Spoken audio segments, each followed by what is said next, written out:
Sama sekali tidak ada latar belakang dengan arkeolog.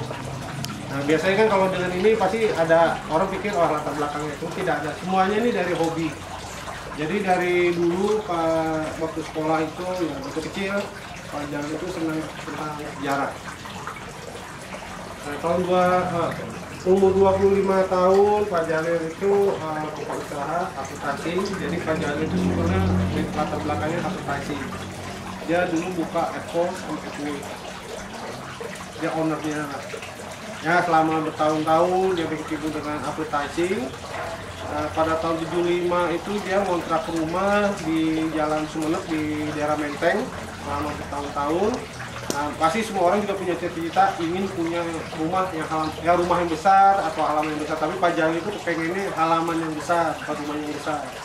Nah, tahun 75 waktu itu agak susah untuk mendapatkan tanah yang dia mau dengan ukurannya.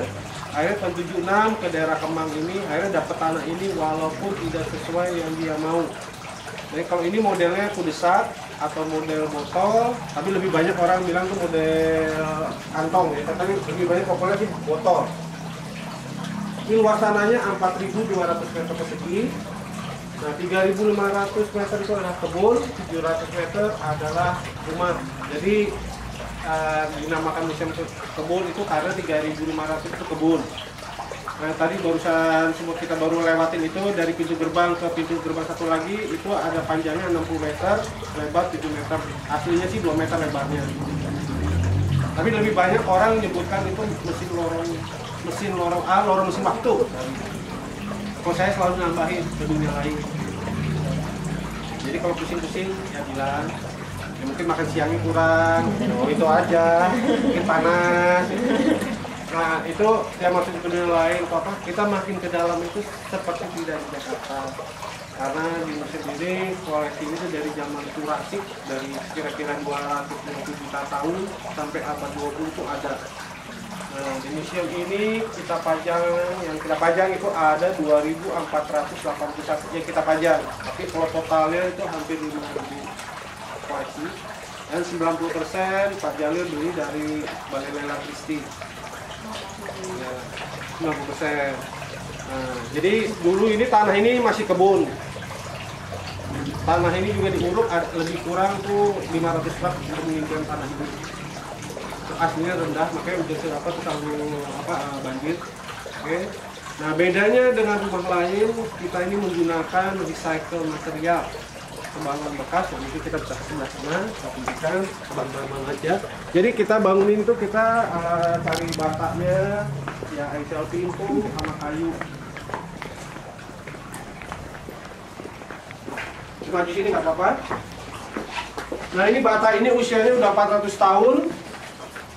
Dulunya itu bekas gudang VOC di lapangan di pasar ikan di kota. Nah kita dapat 65.000. Nah kalau engsel pintu ini maju sini nggak apa-apa, kepanasan nggak?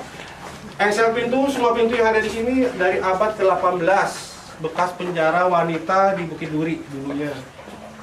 Nah ada di sini ada 20 pintu. Dulu saya sih nggak pernah hitung karena dari pengunjung pernah nanya ada berapa pintu ya, akhirnya saya hitung. Jadi ada 20 pintu.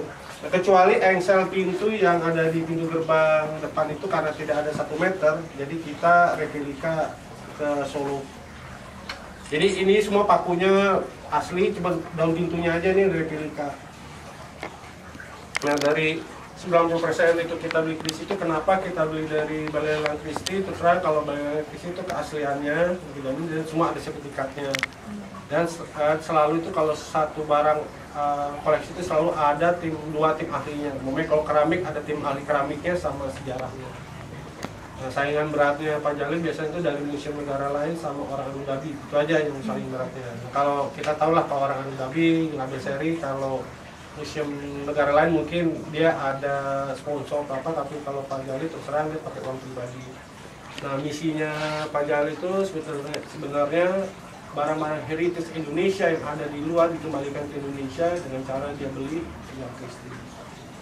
Walaupun tidak semuanya dia bisa beli, terang memang untuk peninggalan kita tuh di luar itu mahal. Jadi tidak heran ya banyak yang hilang gitu aja. Nah itu salah satu misinya.